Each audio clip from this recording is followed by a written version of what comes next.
¿Y por qué hay tanta relevancia, o la relevancia ocurre a nivel de los medios? Y en los medios, generalmente, cuando el conflicto está judicializado. Yo considero que la situación de reconocimiento de los derechos de los pueblos indígenas, el Poder Judicial es como la última instancia. Si bien analizo de que el que hayan ido a juicio miembros de pueblos indígenas ha permitido un avance de visibilidad, aunque fue tortuosa y es tortuosa todavía, no creo que es la solución para ejercer derechos para parte de los pueblos indígenas. No es el ámbito de discusión para que se ejerzan los derechos. Poder Judicial, algunos operadores de justicia siguen teñidos de ese concepto, ¿sí?, de que el indígena debe dar cuenta, que el indígena se tiene que definir. No aplica las convenciones internacionales como es el autorreconocimiento, la libre determinación, el autogobierno sobre sus territorios y el manejo de los recursos naturales en su territorio.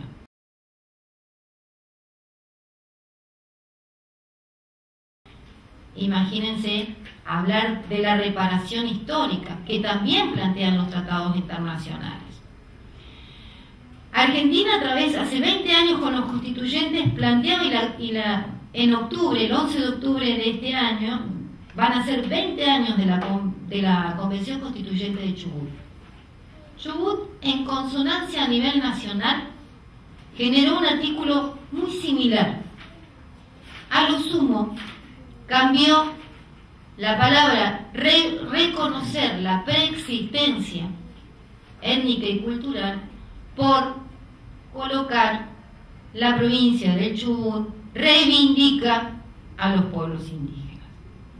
Pero no obstante, parándose sobre ese eje, es la primera vez que hombres de Estado intentan romper con la vieja historia de colonialismo y reconocer la historia del despojo, para después enumerar en la segunda parte de los artículos, tanto en la Constitución Nacional como en la Constitución Provincial, la serie de derechos que, vuelvo a decir, no es una concesión, no es algo que le regaló el Estado, porque el Estado está reconociendo y está reparando. La cuestión es cómo se lleva a la práctica esta negación de derechos. Existe una negación de derechos hasta en el diseño de políticas públicas. Me corro del Poder Judicial, en donde uno tiene mayor articulación, en donde se ve la negación de la identidad. Al decir incluso del ministro de la Corte, Eugenio Zaffaroni, sostiene que al negar, al omitir a un sujeto de derechos humanos, estamos frente a un genocidio cultural. Cuando esto lo manifestó un ministro de la Corte fue, no, para tanto, ¿sí? Es decir, hoy se está discutiendo los graves problemas que ocurren, y fundamentalmente en el marco del territorio, en la Corte Suprema de Justicia de la Nación. Para algunos abogados que estamos trabajando, y esto en realidad no es un análisis propio, personal, sino es compartido por otros colegas a nivel nacional que están especializados en el derecho indígena, vemos que los tribunales provinciales continúan con este sistema de negar el derecho a la identidad de los pueblos indígenas y se convierte en un ejercicio constante de educar en el ámbito de los derechos humanos. No en el caso solo de pueblos indígenas, ocurre que hay poca educación y formación en derechos humanos a nivel del Poder Judicial.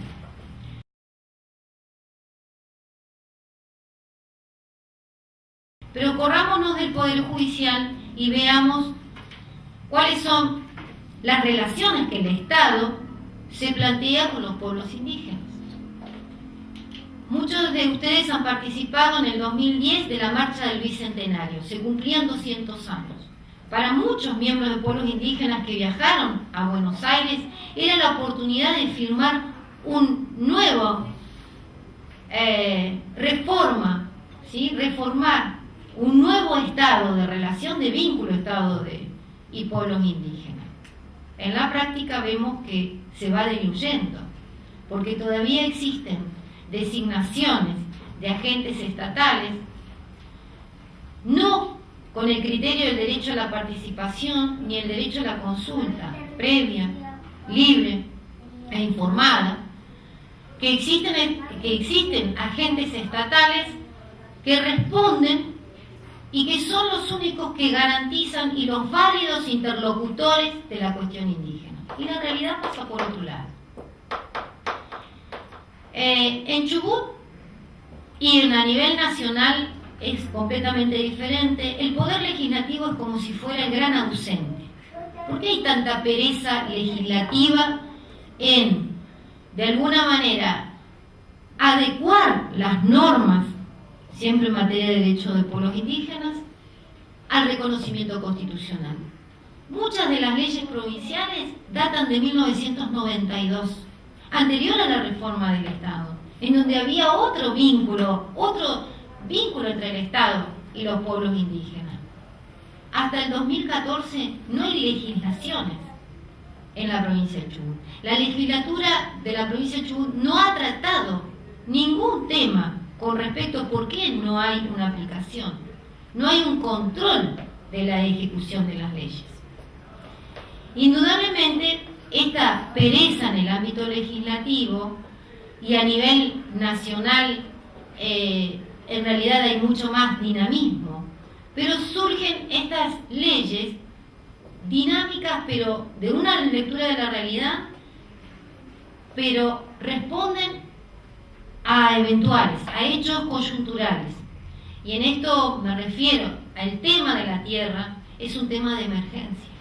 El tema de los desalojos, de los desmontes, de avasallar los territorios, el manejo de los recursos naturales, es un tema candente para los pueblos indígenas. Y para el Estado también. Entonces, las leyes de emergencia siguen estando y se siguen prorrogando. Y no es extraño que las leyes sean de emergencia con respecto a la posesión y a la propiedad comunitaria indígena y todavía no haya resolución.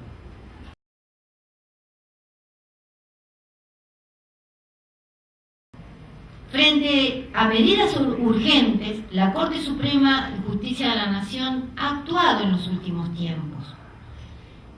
Nosotros los abogados nos planteamos si no podría entenderse como competencia originaria, y esto no es mío propio, sino otros colegas como Silvina Ramírez, Fernando Kososki y otros compañeros, plantean la cuestión de la competencia originaria de la Corte Suprema. Ha intervenido en los últimos tiempos en casos muy graves de vulneración de derechos de pueblos indígenas. Los COM, la Comunidad de la Primavera, que toma estado público cuando sale en los medios nacionales, ¿sí? Y sigue teniendo estado público de vulneración de derechos. El pueblo huichí, conflictos territoriales, conflictos ambientales, el manejo de los recursos naturales, me estoy refiriendo al caso de las salinas en Jujuy, me estoy refiriendo que es exclusivamente que allí no se hizo la consulta previa e intervino la Corte Suprema. Todavía no ha resuelto la Corte Suprema si es competencia originaria.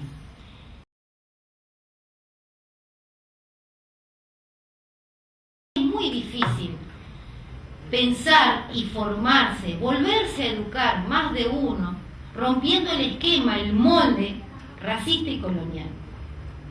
Y es una batalla complicada. La batalla la dan ustedes en el día a día y los abogados que intervenimos en algunas causas judiciales. Promover líneas de acción, indudablemente, y no quedarnos solamente en el diagnóstico, en que se niega una identidad, que se criminaliza un derecho, es indudablemente que hay que generar los vínculos, nuevos vínculos, pensados desde derechos humanos entre la relación del Estado con los pueblos indígenas. Es un tema, es un deber. Pero dentro de esas líneas de acción hay que definir nuevos diseños de políticas públicas destinadas a los pueblos indígenas. Y en esto no es más que cumplir el derecho constitucional. Derecho a la participación en todos los programas que les atañan.